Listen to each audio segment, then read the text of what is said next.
Halo sobat nonton dimanapun kamu berada, selamat datang kembali di channel ini. Kali ini kita akan membahas salah satu film thriller yang sangat mendebarkan dan penuh dengan plot twist. Karena itu jangan lupa siapkan cemilan, duduk manis, simak rangkuman film Fantasy Island. Udah siap? Kalau gitu ayo nonton aja.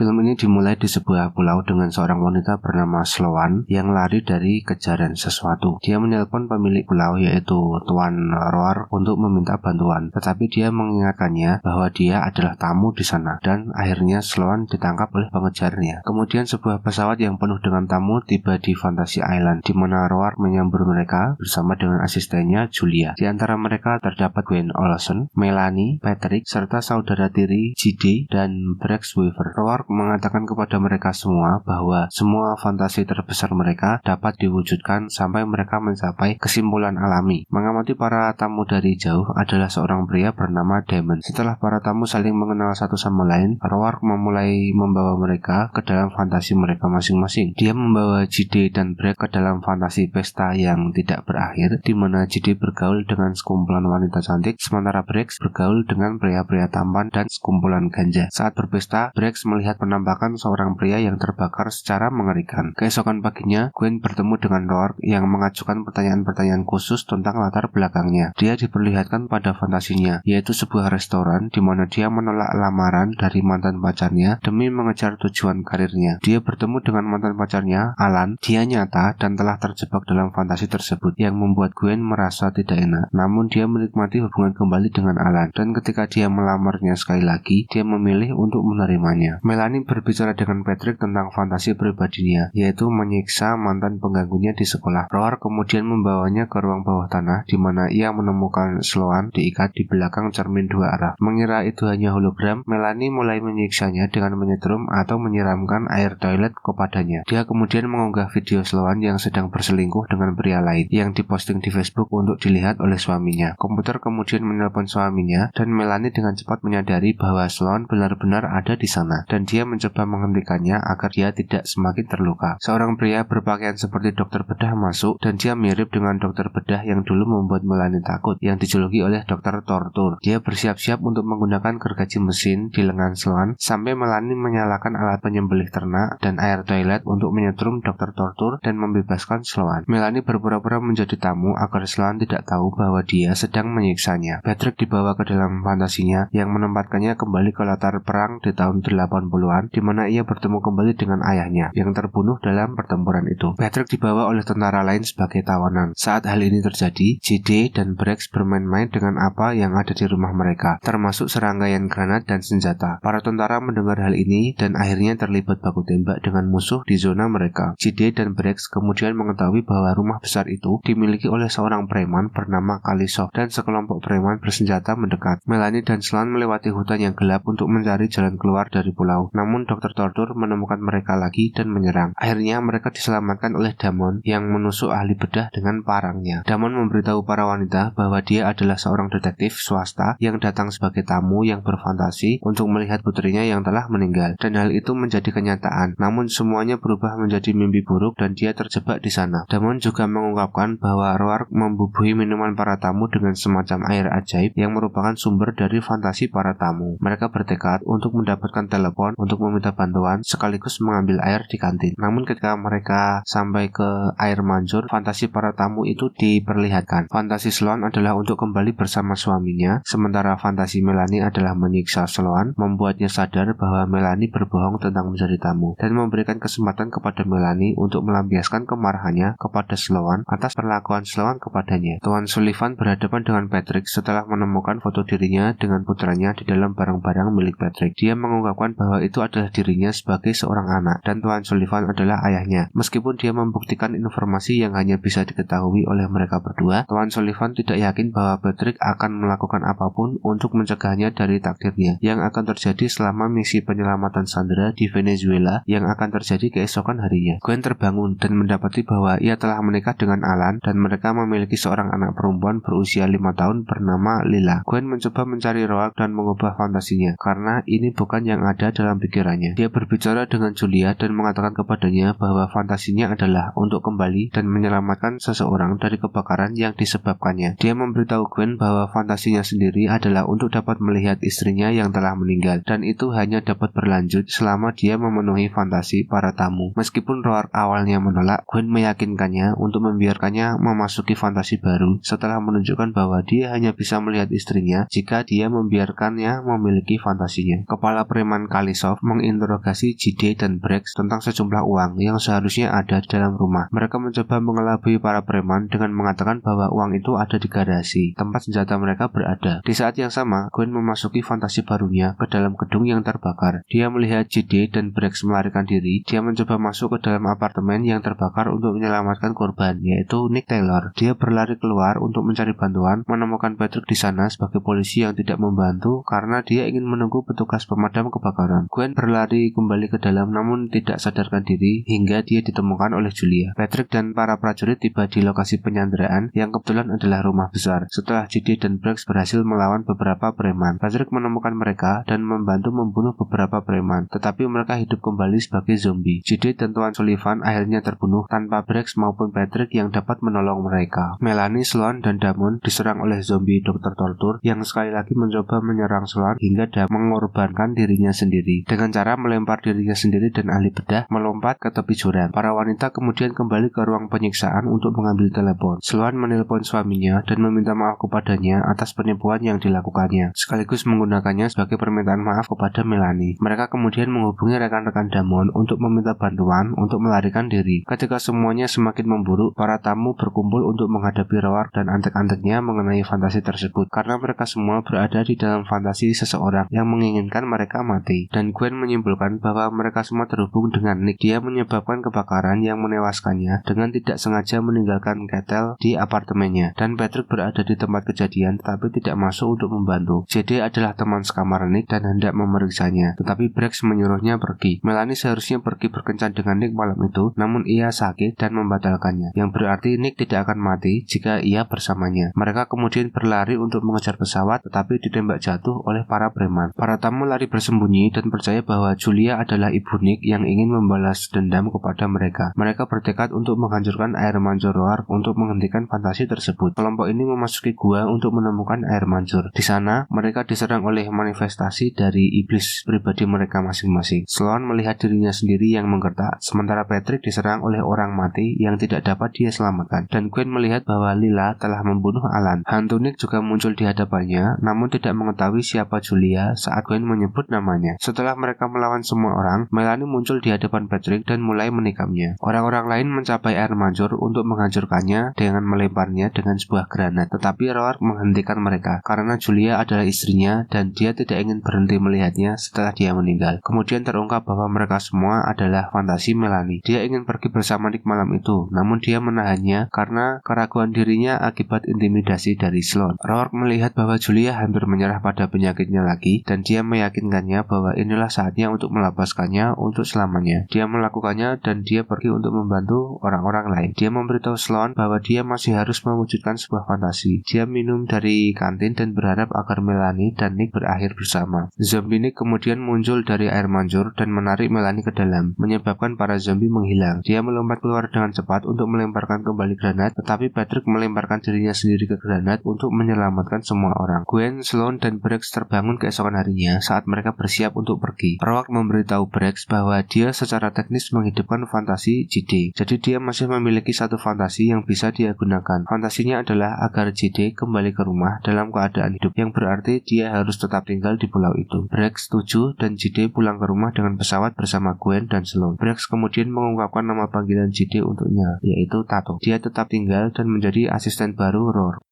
Baik sobat nonton, tonton juga alur cerita film lain dari channel ini. Jangan lupa untuk klik like, komen, dan juga subscribe. Bunyikan loncengnya biar kamu menjadi orang pertama yang tahu kalau aku upload video baru. Terima kasih sudah menonton video ini, sampai jumpa lagi.